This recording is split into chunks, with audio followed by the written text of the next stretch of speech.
T20 world கப்பில் இன்றைக்கி பார்த்தீங்கன்னா பெரிதும் எதிர்பார்க்கப்பட்ட இந்தியா வர்சஸ் ஜிம்பாப்வே மேட்ச்சில் ஃபஸ்ட்டு களமிறங்கினார் சஞ்சு சாம்சன். இவர் பார்த்தீங்கன்னா செமையாக ஒரு ஸ்டார்ட்டை கொடுத்தாரு.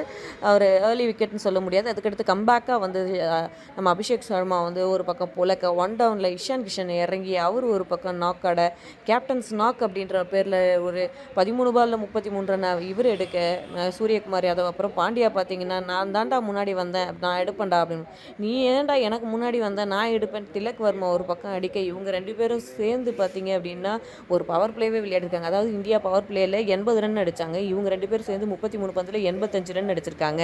ஸோ இந்த ஒரு அதிரடியான ஆட்டத்தின் மூலமாக இந்தியா பார்த்தீங்க அப்படின்னா 256 ரன்கள் அடிச்சிருந்தது, 4 விக்கெட் இழப்பிற்கு. ஸோ 257 அடித்தா வின் அப்படின்ற இலக்கோடு இறங்குனாங்க. நல்லாவே ஃபஸ்ட் விக்கெட் பார்ட்னர்ஷிப் இருந்தது. ஆனால் அதிகபட்சமாக அவங்க ஸ்கோர் பண்ண முடியலை. ஃபஸ்ட்டு 10 ஓவருக்கு 70 ரன்கள் மட்டுமே அடிச்சிருந்தாங்க. அப்புறமா பார்த்தீங்கன்னா ஓப்பனராக வந்த பெனட் கடைசி வரைக்கும் அவர் நின்று ஆனார். அக்சர் தான் ஒரு பிரேக் த்ரூ கொடுத்தாரு அந்த பார்ட்னர் ஃபஸ்ட் விக்கெட்டுக்கு.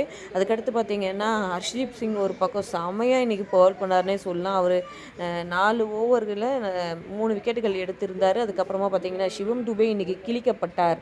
அவர் பார்த்தீங்கன்னா 23 இதில் அவர் எக்கானமி இன்றைக்கி வச்சுருந்தார். மோசமான ஒரு பவுலிங் அப்படின்னு தான் நம்ம சொல்லணும். அத்தனை நோபால், அத்தனை வைடு.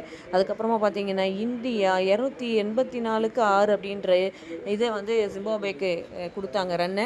1 ரன் வித்தியாசத்தில் ஜெயிக்க வேண்டிய மேட்சை வேணும்னே கொண்டு போய் 72 வித்தியாசத்தில் ஜெயிச்சு என்ஆர்ஆர்லேயும் கொஞ்சம் அஹேடாக வந்திருக்கலாம். பட்டு நம்ம விட்டுருவோமா அப்படின்ற மாதிரி தான் இந்தியன் பவுலர்ஸ், அதுவும் முக்கியமாக சிவம் துபே பண்ணார். ஸோ இது மூலிமா -3 பாயிண்ட்ல இருந்து -1க்கு வந்திருக்கும் இந்தியா ரன் ரேட்டில். இதே போல் பார்த்தீங்க அப்படின்னா அடுத்த மேட்சும் டூ ஆர் டையாக தான் இருக்குது. அடுத்தடுத்த அப்டேட்டோட நாம் வரோம். அந்த மேட்சை படுத்து நம்ம சேனலை சப்ஸ்கிரைப் பண்ணிக்கோங்க.